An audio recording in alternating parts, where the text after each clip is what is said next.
So what do we discuss? Again, we keep it open. We'll cover all that we want to do while you all are here. It becomes easy. I don't have to keep on repeating it. So much of energy can be saved.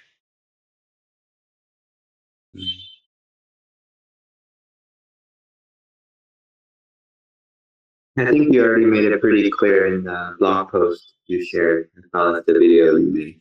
Yeah. Clearing hindrances and all that. Yes, so you need to do that.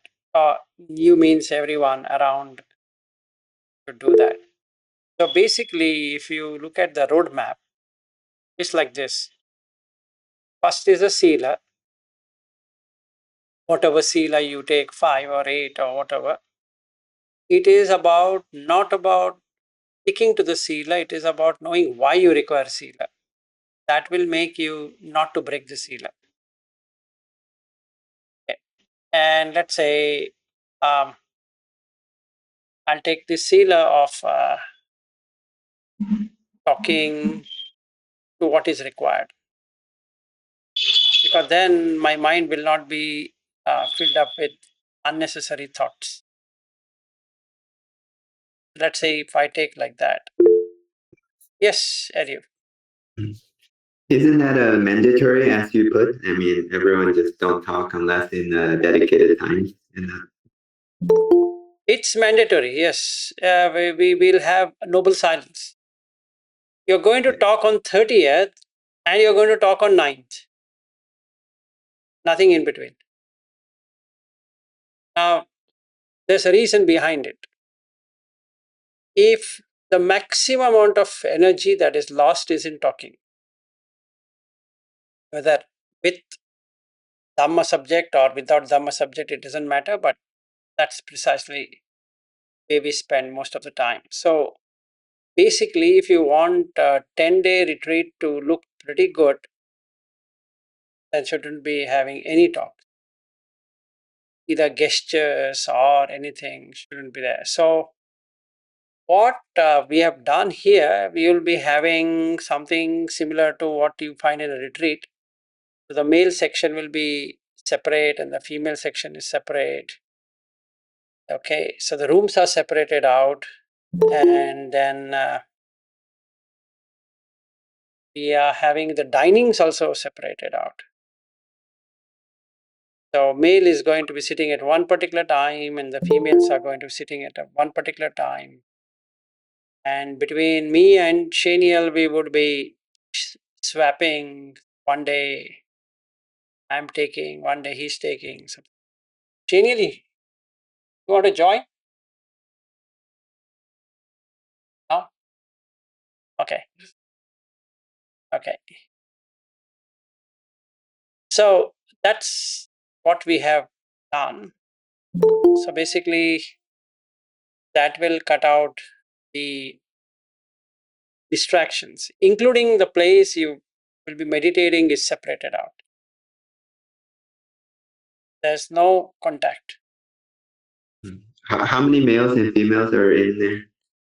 Good question. So including me and Shaniel and Bobby and all that taken together, 8 and 6 females. 14 guys. Oh, sorry. Wait. Yeah, total 14, excluding us. So it will be 6 plus 8. Yeah, 14.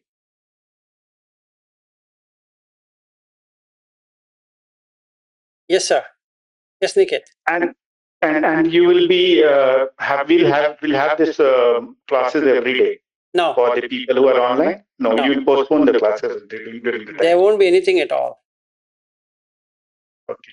In fact, we are planning to have a dry run between people here so that we get to see what are the challenges we are going to face while these people come. Meaning to say that we are not going to speak the next, whenever we start. Let's say we start tomorrow or day after tomorrow, whenever we start. We exactly follow that the timetable, schedule, whatever we have put there. Even today we are doing it, but we are having a easy going, but then we will exactly do that. To cite an example, so we have time from 2 to 5. So 2 to 3 is walking meditation, 3 to 4 is sitting meditation, 4 to 5, and let's say walking meditation, then you have 1 hour of time for tea break, and then in that you will have an open awareness of everything around here and focusing on the breath and the feet touching the ground or whatever it is. So everyone would be doing. So we have 2 police people, one is me and one is Shaniel, will be going around and seeing that is being done. And then 6 to 7 sitting meditation, 7 to 8:30 we have this question and answer session and all that. And that will be in India, be too late, but we can record it and maybe that will cover up for London and all that. We can do that recording and then we can post it. Whatever questions we have, that we can do at most easiest. Then we have from 1:30 to 2 question and answer session where people can approach and ask about what we are doing or what problems they are coming up with. That if there are many of the same problem, then we can address it in the evening and then that can be recorded, something like that. So we plan a dry run next week or this week, I don't know, whenever we. Yes, Niket. Yeah. So you will post the schedule for us. Maybe we want to do it on our own at our homes. We can do it, right? I think I've already shared. I didn't share. 1 minute. Let me do that right away. A daily schedule. Yes. For each of the 10 days. Yes, I think I will do one thing and post it in the global one. I thought I have done that. If not shared it, good that I do that right away. Yes, done. Okay. So that's what we are going to do, basically. So what it would involve is like this. So our job would be to have the first 3 days where we are watching the breath wherever we want to watch it, chest or in the abdomen or in the nose, and we keep that. Let's say I'm a person who cannot watch in the nose. Fair, no issues. And then I will watch it in the abdomen. But that is the 3 days I need to be on that. I can't swap, oh, now I think I'll do the nose thing or the chest thing, something like that. No. Yes. I guess a question regarding that, because in the TMI, you start with the body and abdomen, let's say, but eventually it gets refined enough, so you watch it at the nostril. So it's okay, it takes some time to go up to that point in the first few days. Exactly. So it depends on whether before reaching you have done it, then there's no problem. But if you're someone who is, for whatever reason, the team I think is not working or whatever it is, then they can't figure out and try to spoil themselves. So that's another reason we have banned people from talking, because then they will talk to the other person saying that how it is going for him. And that is going to be a time-based thing, a time killer. So basically, we are going to stop everyone from talking and then they can talk when we have time for talking. So then they can ask. Or we can even have a private conversation. That is also allowed. Yes. So I guess beside the 1:30 to 2 where we can ask the teacher, it is allowed for some question to be asked in private to the teachers. During that time. So let's say we have 7 to 8:30. Let's say somebody wants to use one teacher, he can pull that teacher and go and ask and But only during those time frames. Yeah, not otherwise. Otherwise, the whole session becomes a question mark. You try and you figure out what's the problem. So now let's say somebody has one kind of hindrance, another person has another kind of hindrance, another person has another kind of hindrance, but if we add all the three hindrances, only one hindrance. So we need to isolate that hindrance and say that this is part of this. There are only 5 hindrances. Let's say I come up with an hindrance or I have a doubt whether should I watch it in the nose or should I watch it in the abdomen, should I watch it in the chest? I would say take one and do it for the whole day. No, can I do it for just 1 hour?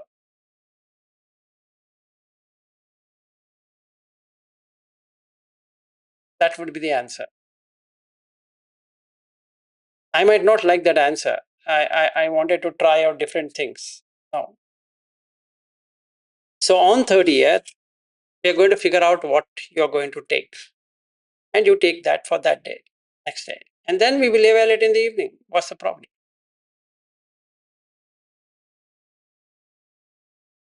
That's the whole idea.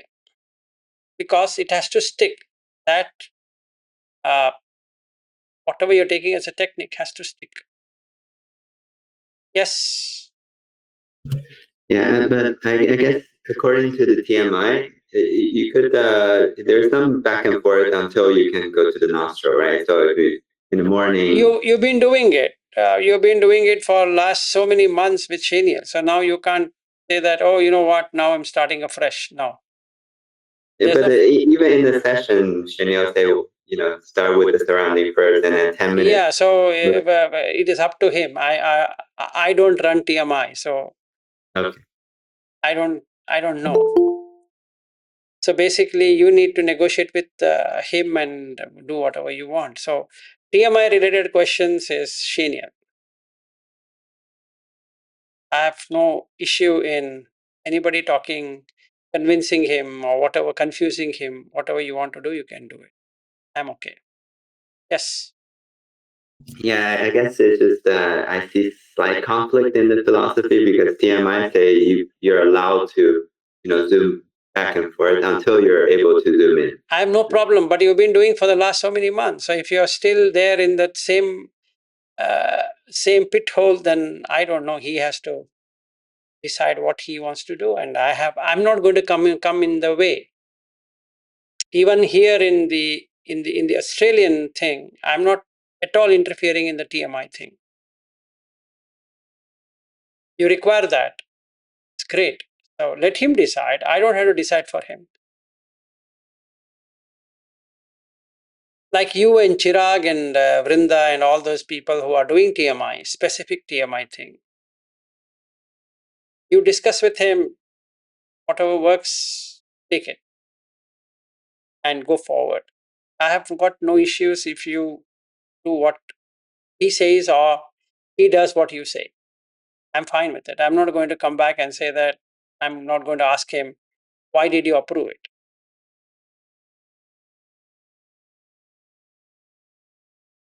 So it's up to you. You see, even before you come, so 21st we are meeting anyway, 21st is Sunday. And then we have another one, which is 28th, by which time you're flying from the US, which would be 29th here, I guess. So then on that day you're flying. So if we are meeting up for the same time, then you ask at that time that, okay, what you should do. And then he will say what you should do. And even here, when you come, you can decide what you should do. Like in the case of Veena, she is following TMI. I don't know Mrityunjay what he follows. If he is following Anapana of that, and that's fine. Just do that. Nothing going to change because he's not doing the TMI thing. Now, if Veena has a problem, she has to talk to Sheniel. She can't talk to me. I'm not running TMI. Not that it is bad or good. It's required, but it's better. He's running it. Let him deal with it. So Veena cannot talk to me saying that I'm not that happy with that. You tell me something else.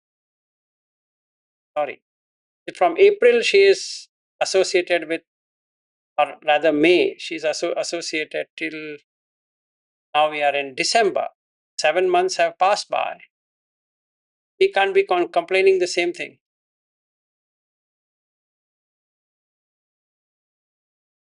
And let's say stage 1, stage 2, stage 3, stage 4, whatever that is, they have to do it. See, the only thing is like this, Ariu. Can you observe the breath, whichever technique you're using for the whole day? That's all. If the answer is no, it's not only for you, for everyone, then they have long way to go. It doesn't matter whether you're following Goenka, you're following this, you're feeling that, you're following Ajahn Lee or whatever you're following. That's not the main thing. What's the main thing? Is that you're aware of the breath either as a peripheral awareness, that means it's in the background, or it's in the foreground. That's all. And if the doubt is there, why? It's because the six senses can only be held through breath. And that's all what it is. So the thing about samatha is to quieten the mind. And the only way you can quieten the mind by breath.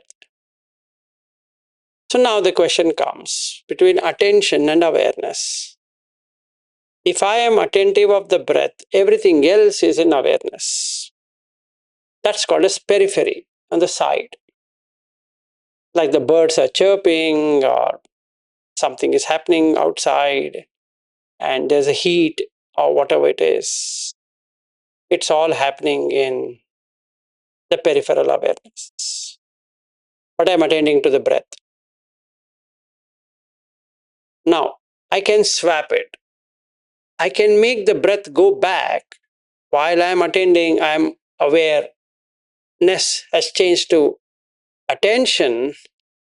So I'm attending to the birds chirping, I'm attending to the trees, I'm attending to whatever I'm seeing here, and I'm attending to water bottle, I'm attending to the kitchen area, I'm attending to the refrigerator, but the breath is in the background. If I do that, what really happens here is that no thoughts will take over. They don't hijack. And when the work is done, I come back to breath. Let's say I'm doing some work, office work. Then the attention is on the office work. The breath is in the background. I can't be doing both. I can't say I will be watching breath as well as I'll be working. That might not happen. That will lead into confusion. So I have to play between attention and awareness. That's what even Chuladasa says, between attention and awareness. Awareness is what is happening in everywhere. Attention is what you want to do on a particular thing. And the third thing, which is not much spoken in Chuladasa thing, is the observation. You need to observe. Keep on observing what is happening. It's watching the mind. He talks about meta awareness and all that, which is nothing but observation. So you observe what's happening in the mind. At this moment, what's happening? Am I getting agitated? Am I getting worried? Am I feeling happy? I'm not feeling happy. I'm feeling hungry. I'm not feeling hungry. I'm feeling full. I'm not feeling full, etc., etc. is part of that observation. Based on the observation, I can either get into the awareness part of it or I can get into attention part of it. Let's say I'm feeling hungry. I go to the fridge or I go to the cooker, take the food and put it in the plate and I will start eating. Instead of unmindfully doing it, I'll do it mindfully, meaning I'll be aware of the plate. I'm not watching the breath, but I'm aware of the plate, where it is, not unconsciously pick it up, how much rice or wheat or whatever I'm eating, how much to fill up, and if I'm using fingers or fork or spoon or whatever it is, how it is touching. And then I'm mindfully bringing it to the table, meaning I'm aware that I'm walking and like this, and I'm sitting on the chair and I'm touching the table.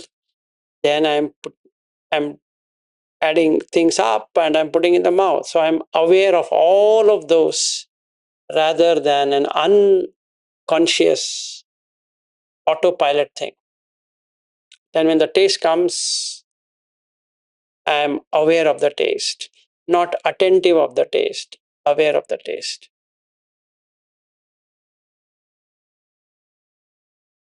So I'm not letting the mind go grazing somewhere else.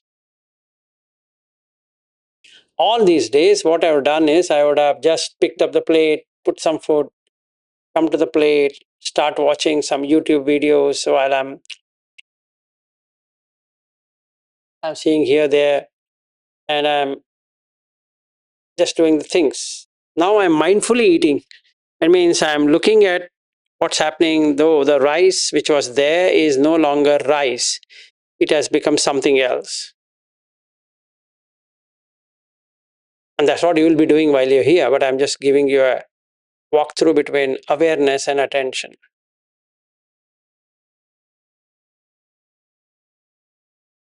So it's not about breath watching per se. Breath is one portion of it, but when I'm doing this rice thing and I'm putting whatever curry or whatever, it changes the way the food is. So I'm watching all of that. Then when I'm cleaning the plate, let's say I go wash the plate, put it in the dishwasher, I'm observing each one of them and making my attention to the plate, and I'm aware of how the plate is getting moved from here to there. That means here it is and there it is not, and here it is not and there it is. It's moved from here to there. So every step I'm watching. Like I'm now scratching here, I'm aware of it. Earlier, let's say few months back or years back, I was just doing it without awareness. Did that answer your question?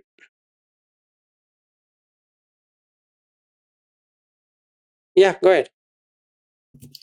I guess my understanding is with the breath in the foreground or in the background, it means it excludes out any unconscious thought process.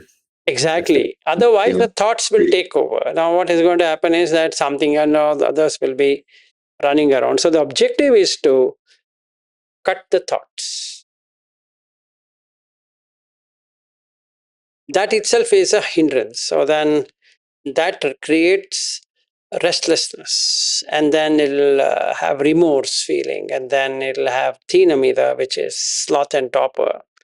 So you feel mentally sluggish, not able to do anything, and then physical exhaustion or boredom will appear, and then get frustrated. So the vyapada will start, and then you feel, oh, let us go somewhere.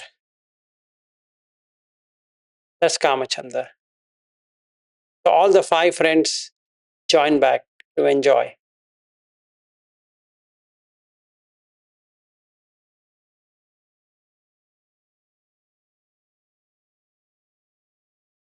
Make sense?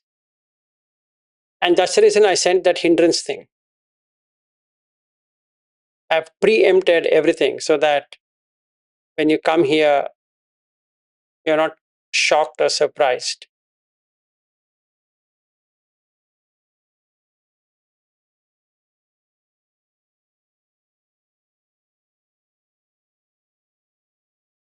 Go ahead. Yeah, I heard it included the 5 strategies for cutting the thoughts from Yes. that MN20. Yes. I think it's a really good framework for Yeah. different ways of stopping it if you have challenges. Yes. So it's better we go through that audio again and again and again so that we have a strategy for ourselves. So that will cut my interaction or his interaction to a reasonable extent.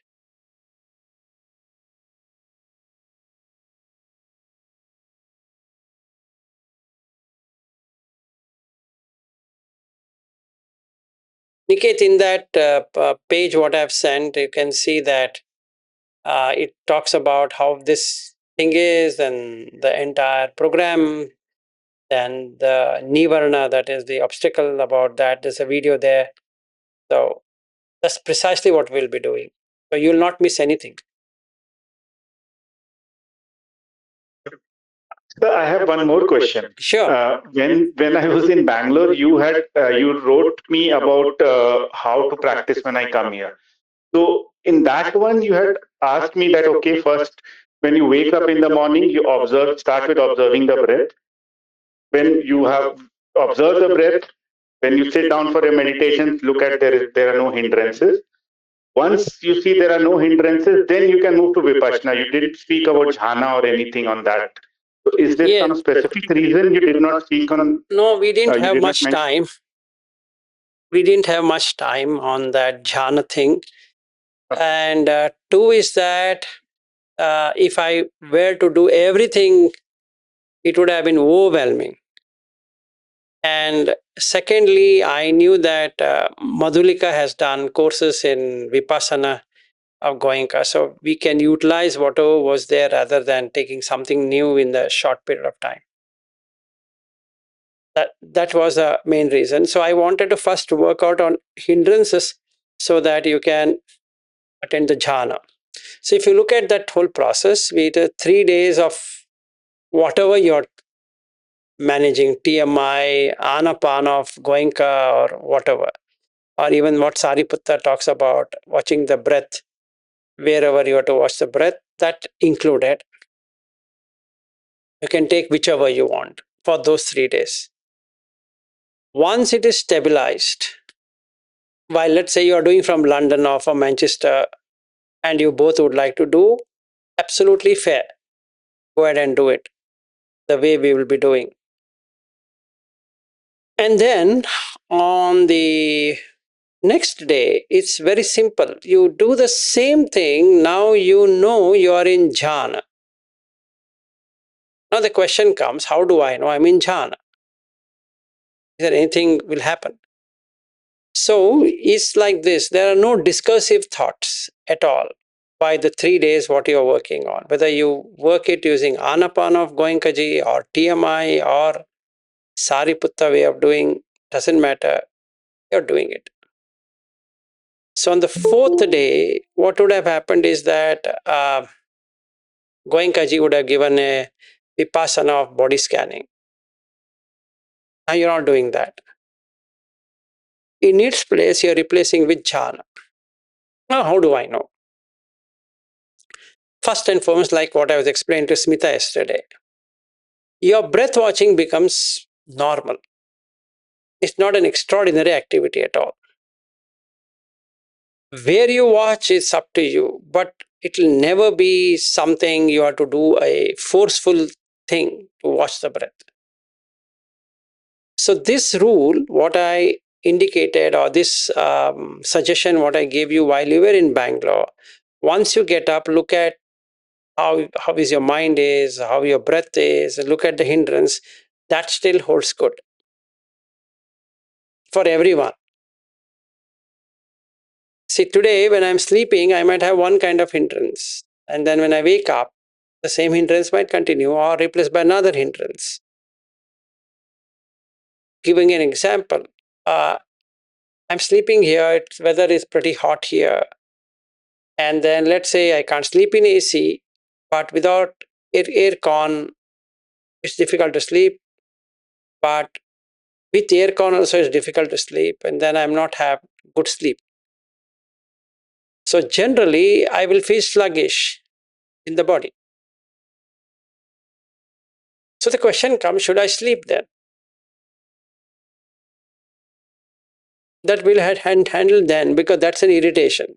That's a physical irritation. But can you transcend the physical irritation and make your mind pleasing? Is the question. Let's say in my case, it's not possible. Then I asked that particular teacher saying that, look, I'm not able to do anything. And I'll take permission to sleep for 1 hour. So I'll go to the room, sleep. Bobby is going to be going with his bell. After 1 hour, he's going to wake that person up. That's the whole idea. Right? And then he has to put water on his eyes and come and start working. Let's say I'm even more having worse headache than what it was earlier. So I say I require another hour of sleep. Fair. But in that sleep, can you watch the breath? No, I can't watch anything. Okay, go to sleep. Or somebody might become sick. I think that can be done. So there can be exceptions, but in general, after getting up, after looking at myself, when I get up and sit on the bed, I need to see what's the state of the mind. Is it feeling, is there a joyous thing or it is sluggish? If I have worked out well on the 3 days on the breath, 100%, or even I can say 99.9%, I can enter into jhana without any issues. How would I know? I'm not forcing to watch the breath. It's continuous. I'm in first jhana. So the piti will be there slowly, and there's a little bit of sukha, and the equanimity is picking up, forcing it itself to get into the second jhana, where I have not done anything. I'm feeling very joyous.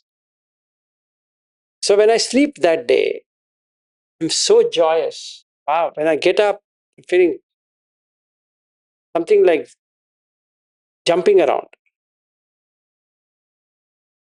So I know I'm in second jhana. Whether somebody agrees with me or somebody disagrees with me, I care a damn, because I know that I'm in jhana. And then I will have to tune myself, because this is going to stay for 3 days. So I need to tune myself to attain the sukha, because the next day I need to see what the sukha would mean. So how do we do it? Well, we'll have to use a process to force fit the sukha state and then force fit the equanimity state. And then it'll go. So you have experienced all the 4 of them. You have experienced the first jhana, the second and third and the fourth. So if I have attained all the 4 jhanas and it stays in the 4th jhana, which is equanimity, I'm now ready for vipassana. Now what I'm going to do? I'm going to take this body myself and I'm going to look at what is this body? Who am I? If I just ask this question, it removes the outer cover itself. I don't have to struggle. So I can see from the head to toe, there's nothing but filth. All kind of filth. I know it. It's there. That's one way of getting into the vipassana myself. Another way of doing is that I can investigate, oh, how does this body grow? By food. It's not my wish. It's hunger which is driving the body to grow. So as the food reduces, so the hunger starts. If the food is there, the hunger is not there. So it is dependent. You can't eat something without feeling hungry. And that I can see. So then where is this person then? If it is a process, how can I say I am eating? Because eating is dependent on hunger. If hunger itself is not there, who is this person eating then? This I can see. Then I have eaten. Am I doing anything on digesting it? No, it's a process. Can I ask the stomach, digest in one way? Can I ask the stomach, digest in another way? No. That means there is no self which dictates what should be digested, what should not be digested, how it should be digested, how it should not be digested, whether it requires further more food or doesn't require any food at all. It has got nothing to do with it. And I also see there is an indicator in the stomach which says done, full. So I can use the mouth to talk and say, I'm sufficient, I'm done, I'm good. That's it. So it's a process. Now I can see the body is moving from one place to another place. Let's say to wash the hands or wash the plate. And walking is a process. Sitting is a process. Standing is a process. Sleeping is a process. Waking up is a process. Sleeping is a process. Wearing dress is a process. Removing the dress is a process. There's nothing in this world where I dictate, you do this, and the body will listen. If the process is followed, it seems that somebody is doing it. Now I get into this vipassana. That means I understood this is a rupa, not a person. As a rupa, it's just a process is coming and going. After this process, the next process. After that process, the next process. The next process, next process. There's no person. When I see my child or my son, he's also doing exactly the same process. When I see my wife, she's doing the same process. When I see everyone, they are doing exactly the same process. So then the emotions are overlay or just adding over on something which doesn't have any emotions actually. You can create an emotion by itself has no emotion. The process don't have an emotion. But on the process I can create an emotion. So why don't I stop creating emotions? And that's it. I've understood. Oh, to understand this I should be in jhana. And to be in jhana I should be in samatha. To be in samatha, I understood I need to have Sīla, the morality. So morality brings in the samatha brings in the jhānas brings in the vipassana, and the vipassana brings in the seclusion. So what should happen? One of the four stages should happen. Either the person becomes sotapanna, or either the person becomes sakadagami, or either the person becomes anagami, either the person becomes arhat. Doesn't matter whether it's a lay follower or a monk or whoever didn't even know Buddha teaching, he just did this, it works. Because whether it doesn't depend upon who you are and what you are. It depends on knowing that it is just a process. So the experience of I is gone. So when I ask who am I, it looks far-fetched imagination. Because it's released. So in this 10 days, what we understood is like this. First, I created necessary condition for Sīla. Second, I removed the hindrances. Third, I established sense restraint. 4, I started looking at the breath. 5, through whatever technique I had, I started getting into the 4 jhānas. 6, as soon as I know that I've got into the jhana, I started looking at any of the things in its original form. Then 7, it broke the mirage or the illusion. That created a necessary condition for dispassion, viraga. And that created cessation, nirodha. And that brought in peace, upasama. That made me see at last, oh my God, there is no person here. It's abhinya. Then I saw the Four Noble Truths, sambodha, entering into nibbana.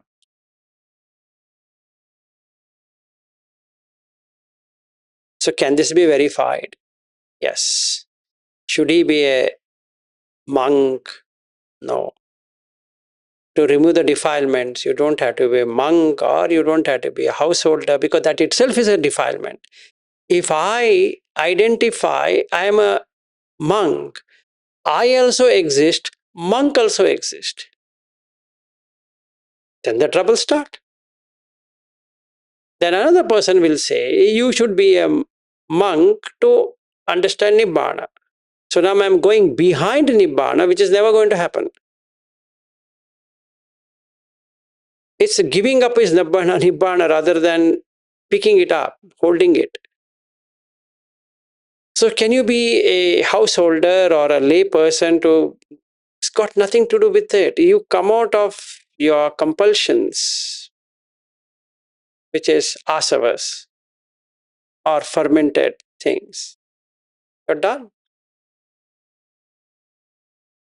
So it's a step-by-step process.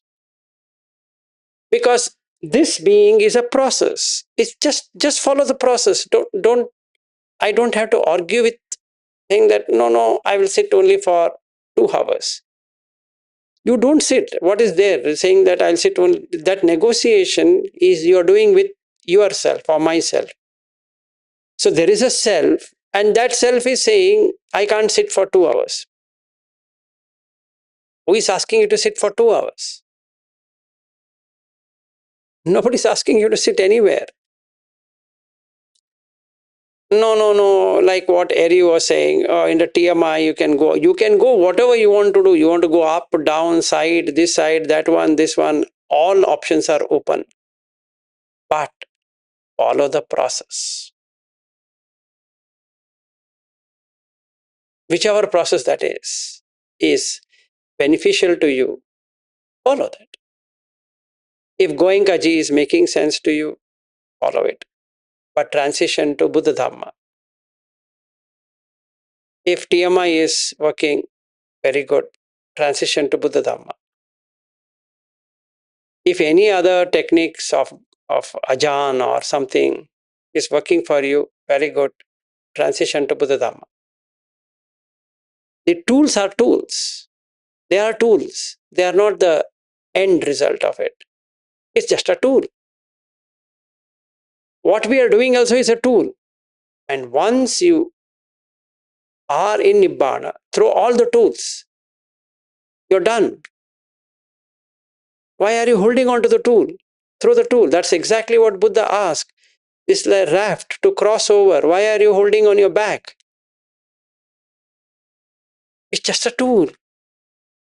Don't have attachment to the tool. But in the same way, don't throw the tool. You require the tool.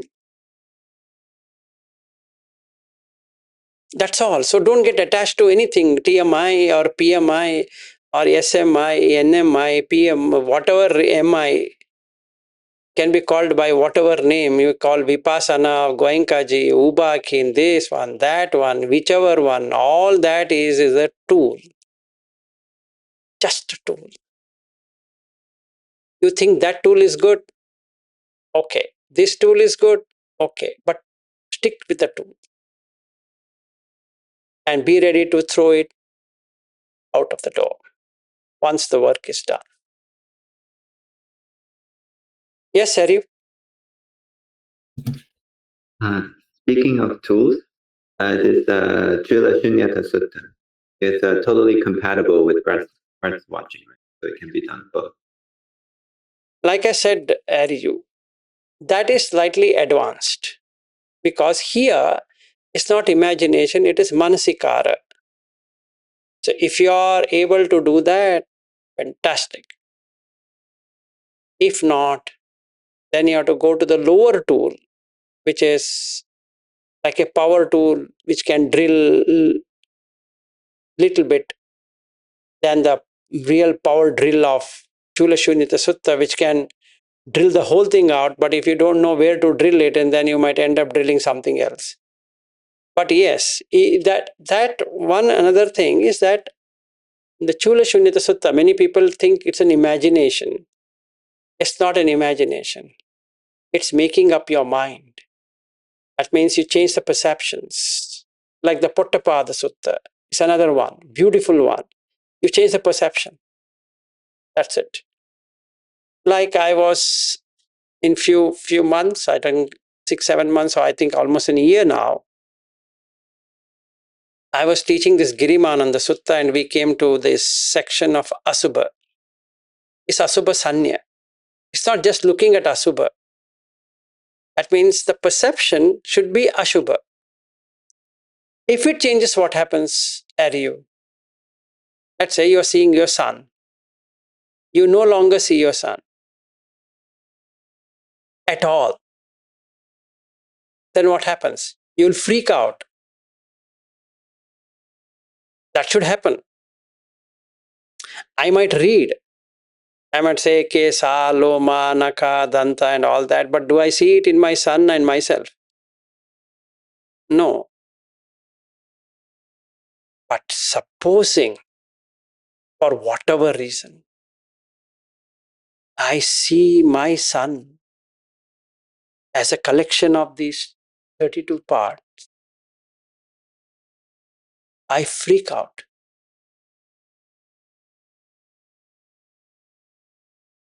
That freaking out, that disgusting thing, is a permanent thing if we don't know how to get back to it. It's like somebody gone mad. How do you get him back? Because you have to get back to your original also. You've seen this, you have to again get back. You can't be in this forever.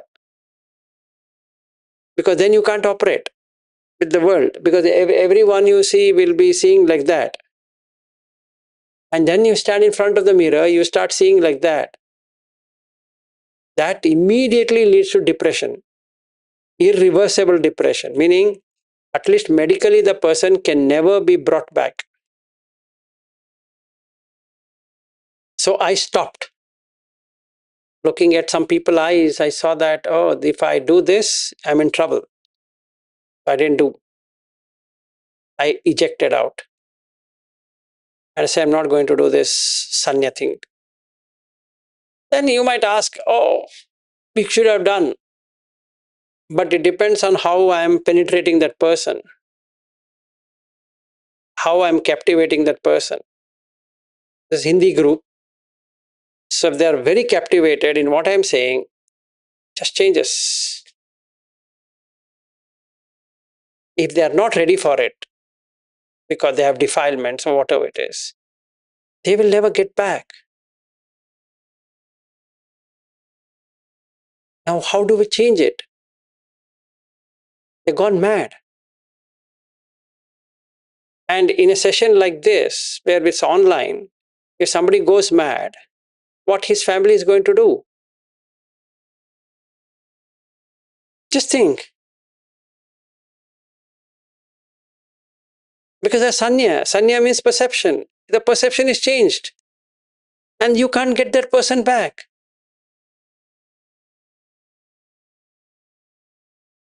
So, you keep on reading Kesa, Loma, Naka, Danta, Tacho, Mamsam, blah, blah, blah, all that. Nothing happens to you because the perception has not changed.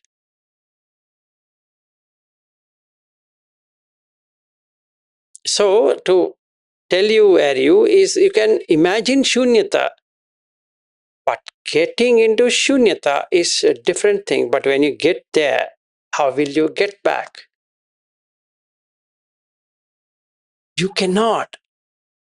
When you start seeing, you see nothing except for The sanya, what has got changed, the perception, what has got changed. Then you can't operate in the world outside because you'll freak out now. You have no idea who you are. So it's like that. So he says exactly what is missed, what is remaining, what is gone, what is remaining, what is gone. So you need to really have that. If you think you have it, you can. Go ahead. Yeah, thanks for the cautions and disclaimers and all that. But I guess in the previous you've said at least do the basic steps, right? Remove the person next to you, just not feel like everyone's around and all that. Yes, that you can do. The people just feel it's an empty room, like all that is fine. I mean, it doesn't. All that is fine, absolutely fine. See, any dhamma, when you say dhamma, teaching, is to change your perception. That's it. Nothing else can be changed in you except for the perception. What else will you change? See, you are perceiving that you are in San Francisco or in Mountain View. It's a perception. It's just a perception. It's not real that you are in Mountain View. It's said to be in Mountain View, which is in California, and it also can be called as Bay Area. It also can be called as part of San Francisco, and you can keep on adding so many, which becomes a new perceptions to that. One fine day, you wake up and the Mountain View goes from you. What happens? Along with that, Palo Alto goes away. Along with that, Milpitas goes away. Along with that, San Francisco goes away. Now, if you stand on the road, you have no idea, should you turn right? Should you turn left? Should you go straight? Should you go where? And can you find Sleeper Avenue? Because Sleeper Avenue is dependent on Mountain View. As you lose Mountain View, so the Sleeper Avenue. Now, whose home will you go? But at least if you go to the car and hit GPS, go home and you can follow that. And you won't even know this your car. It removes everything. It should remove, but it should keep the original, meaning what you have called, that should remain. So that's how the Dhamma should work. It means you know this is fake as fake, this is real as real. So you can come back to the fake thing when it is fake, but you can stay in the real thing. Let's say, Ariu, I stand. Now I'm here. This place is called as Red Cedar Road. For whatever reason, it's called as Red Cedar Road. I don't know how many cedar trees are here to make it as a Red Cedar Road. So let's say there are. But I go straight, it says Pullenwell. And then I go another few, it says Pullenwell Creek. In fact, it says Pullen Creek. And then I go further, everywhere they have put QLD, which means Queensland. So the state is Queensland, which is in Brisbane. But then what is Brisbane without Queensland? I don't know. So we have so much of complication by sitting here. For a moment, it removes my perception of Queensland. Then Brisbane is part of Queensland, Brisbane is gone. Along with that, the Red Cedar Road is gone, Pullen Vale is gone, Pullen Creek is gone. I don't know where I'm sitting. Let's say for a second, I see one person coming here. I can't remember what house is this. It's look, I have got stuck with dementia. Because it changed the perception. And that should happen. Actually, then only that is called as nibiddhaya. That means the illusion is gone. Yes. I guess sometimes when I hear you explaining things, it seems like this removal process is gradual as well. You remove this and that. So it doesn't mean one thing is gone, everything is gone, right? Is there a certain sequence? If you remain the main thing, everything goes away. It's just like you lose the self. Along with that, everything is gone. It's like this. Like the root pointer is removed. Yeah, the thing is like this. There's one sutta called finger snap sutta. It happens in a finger snap. Done. And then again come back like this. So you go back, go out, come back, go out, come back. So I want to know, are you? Ah, hi, are you? How are you doing? Oh, all good. I don't know who is Ariu now.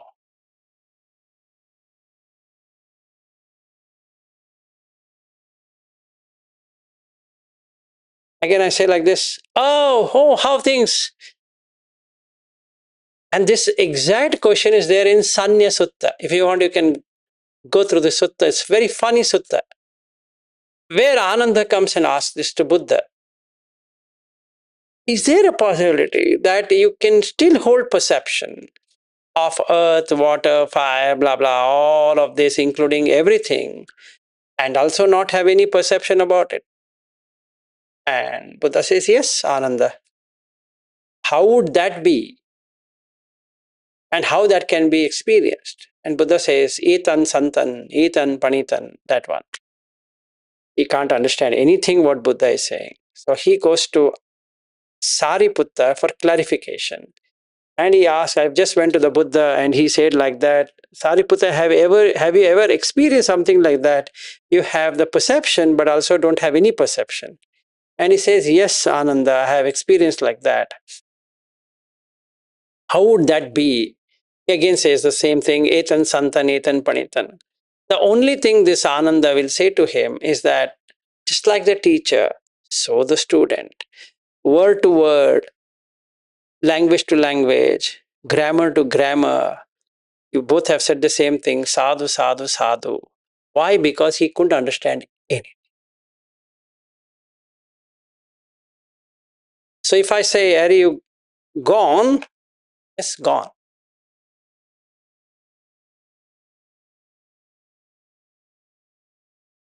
And if I say, bring back, and then I'll start from where I have stopped talking. You understand this point? It's in unimitta, meaning no symbolization. That means at that moment, I have no idea who you are. But I do like this, it's within seconds, and I see Ariu. And Ariu doesn't know that I was in Nirodha, now I've come back from there, and I would say, Ariu, how are you doing? All good. Hey, I had spoken to you earlier. I told you I'm doing good. Oh, yeah, Ariu, you told me. I'd forgotten about it. You didn't realize that in the brief moment, there was no consciousness. Scary. I don't want to scare people around here, so I don't teach them this.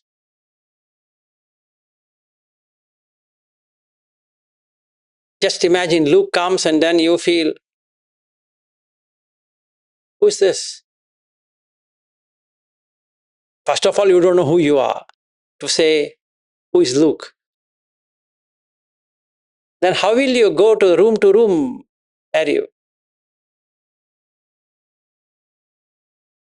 Because there's no concept of room. Room is a concept. If you don't know that, it's created in the mind. It's completely given out. So you don't know the room, you don't know the chair, you don't know the table, you don't know anything. You just unestablished consciousness. You understand? If you get shunyata, you've done it. You don't do anything. In fact, you can be a teacher.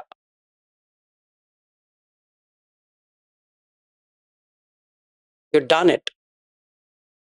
Now, when the student comes, you blink your eyes, you can recognize that person, then blink your eyes, that person is gone. That's how the self is removed. In that, what I've shared, right? If you look at the suttas for reference, there I put the finger snap sutta. I put it, and nobody will understand it's a separate issue. Like this, gone. Because that chitta, you can remove, add, remove, add. It's just a process. Whatever you put in the chitta will get appeared. So you put, oh, he's my friend. He's not my friend. Not friend. Oh, this is Brisbane. This is not Brisbane. No Brisbane. Like that. Yes, go ahead. So I guess, like you said, before you learn how to do this forward way, you have to know how to do the undo first. So You should know the road to come back home. But that's something the teacher should teach before they teach this forward way. As far as I know, none of them are anywhere close to it. You should come closer to madness, then I can teach that. Still not there. So, no danger. But some people can take it wrong way and then they get stuck. That I don't want.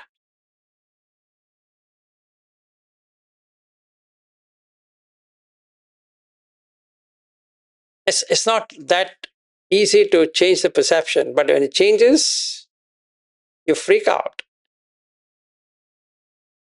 And you want to get back because you don't know where you are. Suddenly you're out of this cage. You have no idea what you should do. At that moment, you're dead. That self is dead, which had all the data. It's just like your hard disk is formatted. And that's what Nibbana means, if you didn't know that. And when it comes back with the same data, but now you know, this is fake, that's real. Now you're a changed person. Yes, go ahead. I'm thinking sometimes when you're in too much pain about something, the perception can in very short time, it slightly changes and then it gets back, right? Does it happen like that? There are various levels of sanya. You just look at that Kalaha Vivada Sutta. We have already gone through it. When you're in Bangalore, we started with that, and then we had other stories behind it. But that's what it is. Na sanya sanni, na visanya sanni, nopa sanni. That's exactly what we are talking about. Papancha sanya sankha is the proliferation of relationships happen due to perceptions. Understand the point? Your husband and wife, ex-husband, ex-wife, children, this, that, house, country, blah, blah, is a perception on the consciousness. It doesn't stick to the consciousness, but it gives the effect of what it would be on the consciousness. So you feel it is real husband and real wife and real child and everything is real because consciousness is there. So what happens? You lose that perception. Wife is gone. Dead before death took it. Or the child is gone. The job is gone. House is gone. Everything is gone. At that moment, you're liberated.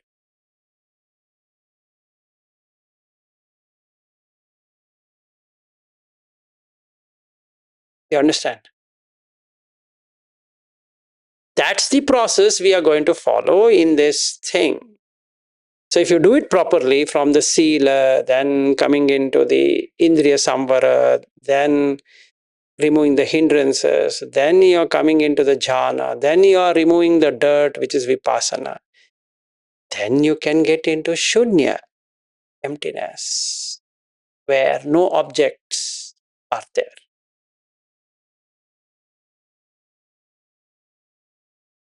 Then if you want, back the objects. That means you can get back the perception. Another example. Somebody hit on my head. Will I not lose my conscious experience? When I wake up, I'm seeing everywhere. I don't know where I am.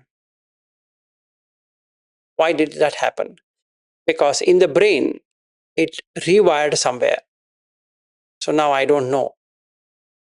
I can't remember anything. So I'm sitting like this, looking at each person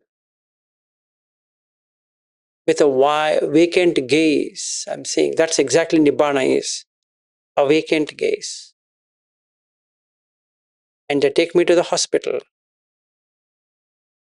And they say, yeah, there's some clot here, and that's the reason his memory is not working, so we have to do something.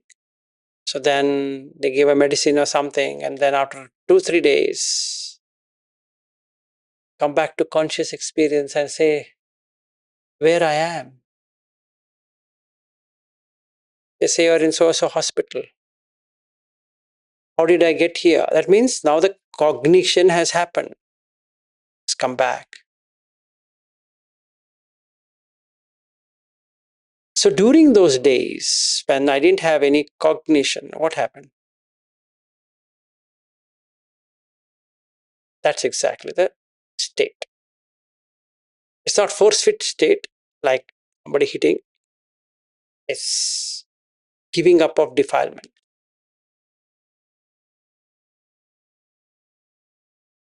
So you're released from samsara. So that's the process.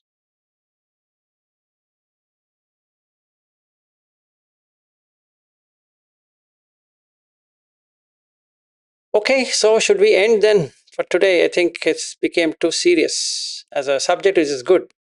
Any questions before we close?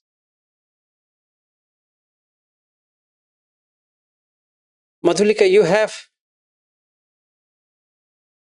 Yes, sir. I have one question. Sure. I was reading this Yoga Vajra manual, Mhm. and in that they were saying like if you practice jhana, jhana itself is like a vipassana. You don't again have to do a separate vipassana on anything. True. So is this point true?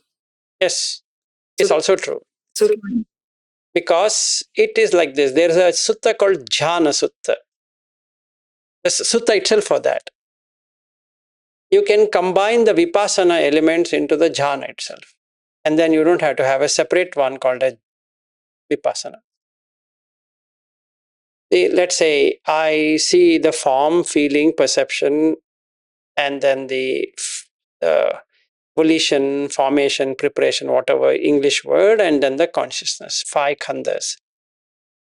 I start looking at, when I get into the first jhana, instead of getting into the vitakka vichara, I put this rupa itself in 11 parts. I first look it as anicca, then the second part, dukkha, the third part, ganda, which means boil, fourth part, salla, which means like an arrow, affliction. Then fifth part, parato means somebody's.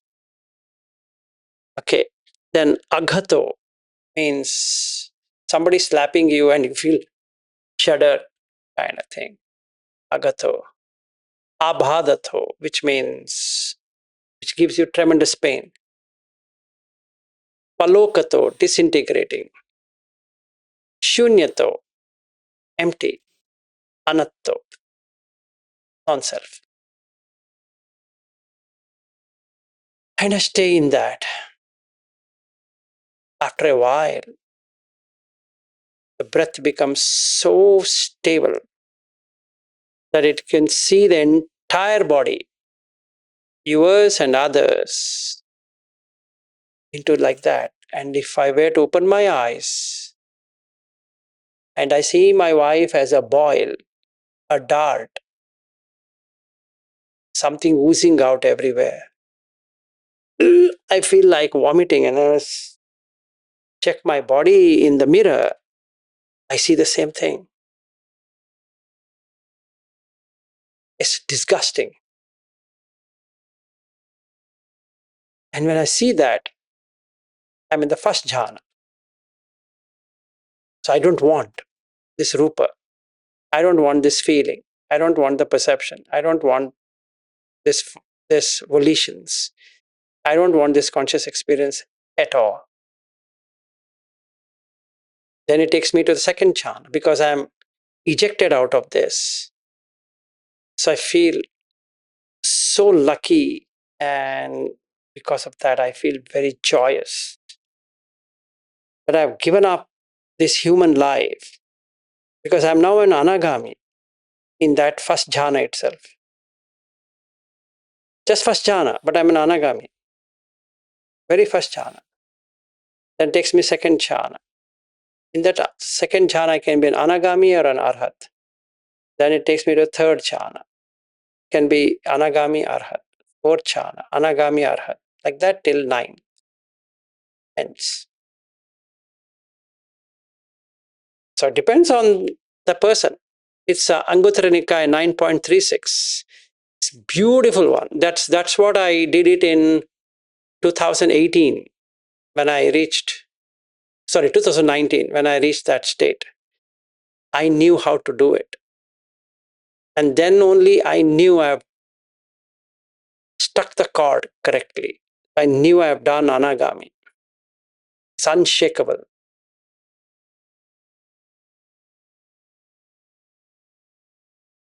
I knew I've got it.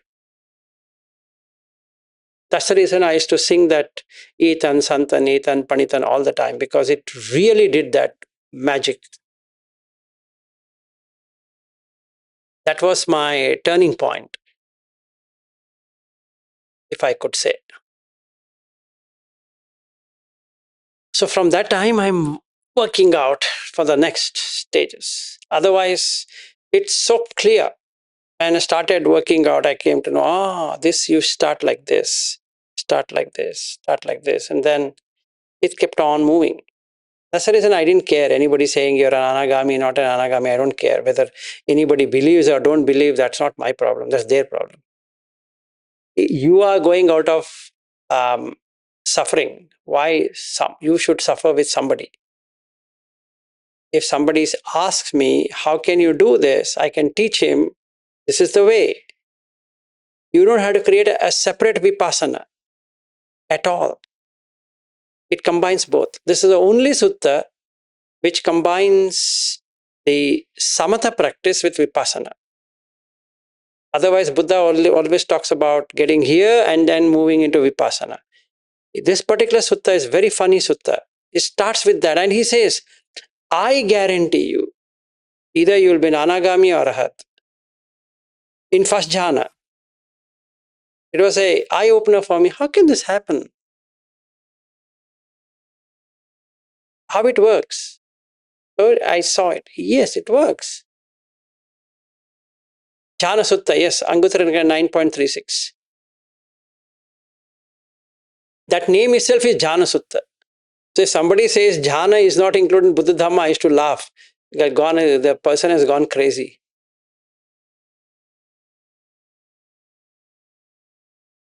Anyway, that's another thing. Thank you, sir. No worries. Anybody interested can go through that sutta. In fact, in this, what I have sent, In that itself, first thing I've added is Jhana Sutta. If somebody wants to just go there and click and see what Buddha says, not what I say, what he says. So that's the reason I feel knowing Sutta is so important, because you get the strength of verification. Otherwise, we are going behind somebody saying something which might be true, might not be true, we don't know. We should rely on ourselves, not on anybody else.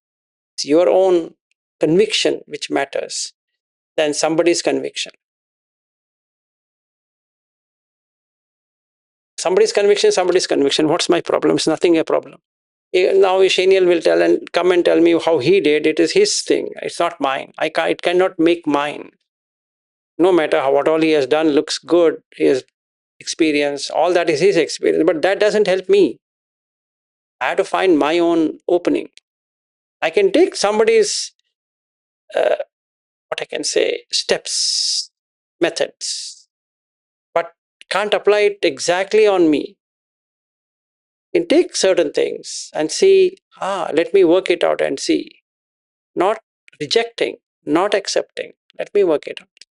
And that sutta, beautiful. You don't require vipassana, I agree. If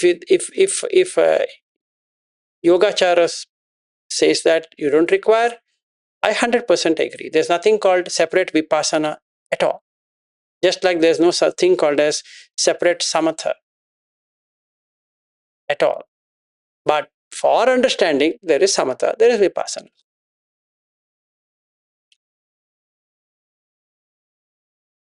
It's like somebody going to the 5th grade and they will say science is one thing, that is another thing, this is another thing.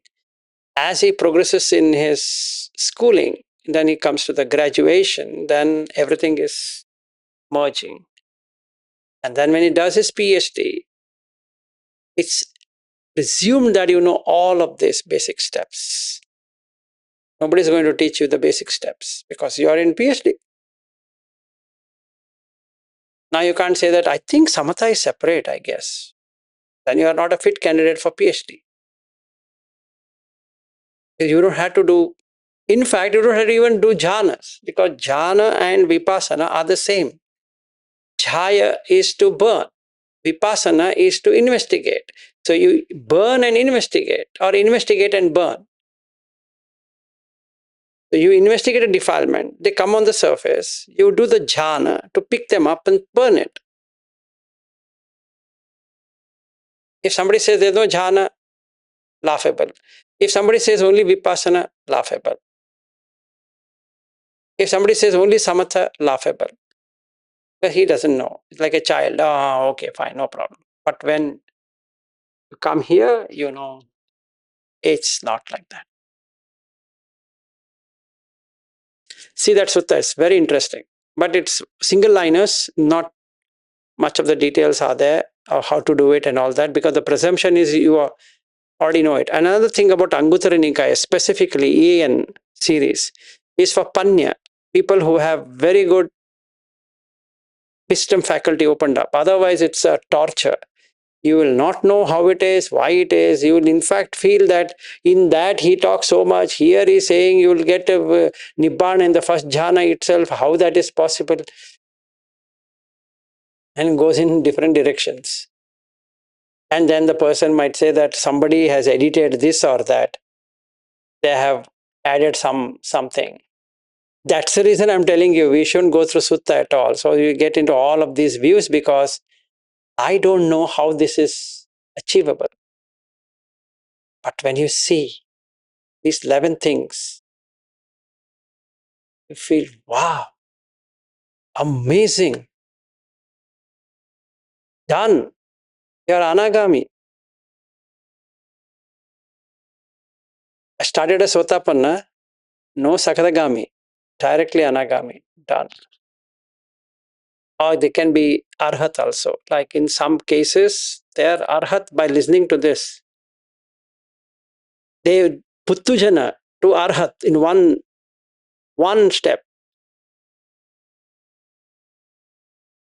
They land up And you see like this, and Buddha says, finished journey.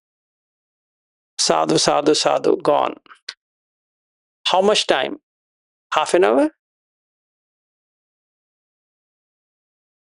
And that's it. You just have to change a perception. Oh, thank you. You removed my disease. Yes. Now you're a free person. Yes. Thank you.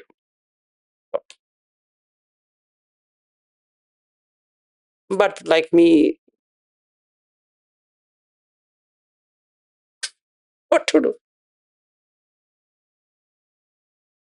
So we require Dīgha Nikāya, not Aṇumattara Nikāya.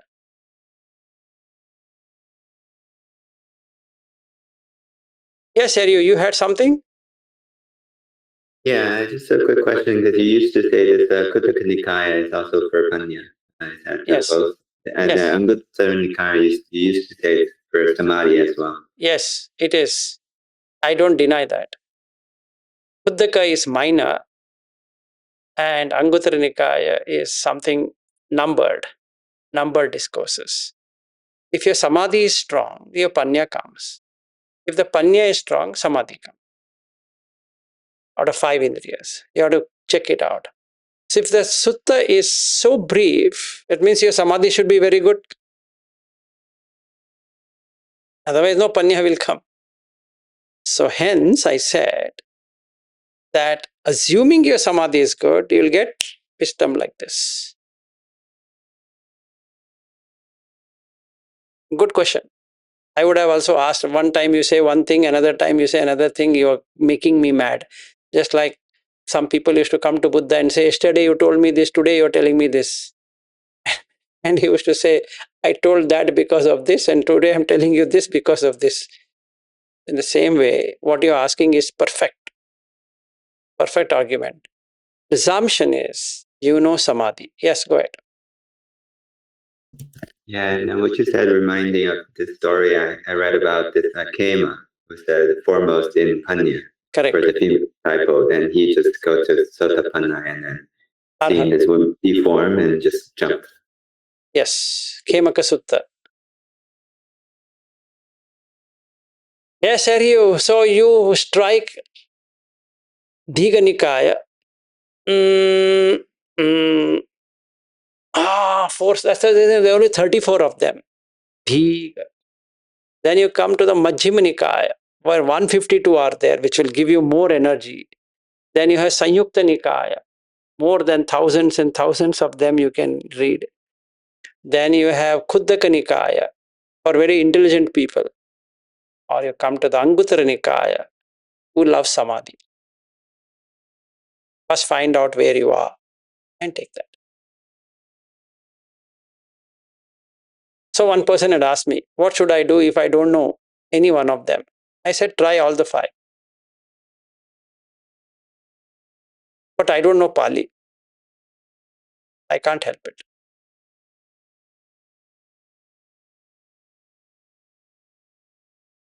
Yeah, you just need ChatGPT. Now you have ChatGPT, you have Google thing, Google AI, then you have Perplexity also. So many AIs are there. Have fun, as long as you can get it. But okay, it's now 2:30 almost, and we didn't have lunch, and we were waiting. Anyway, thanks everyone, and we see you tomorrow. Thank you. Namo Buddhaya. Thank you. Thank you. Bye-bye. Bye. Bye.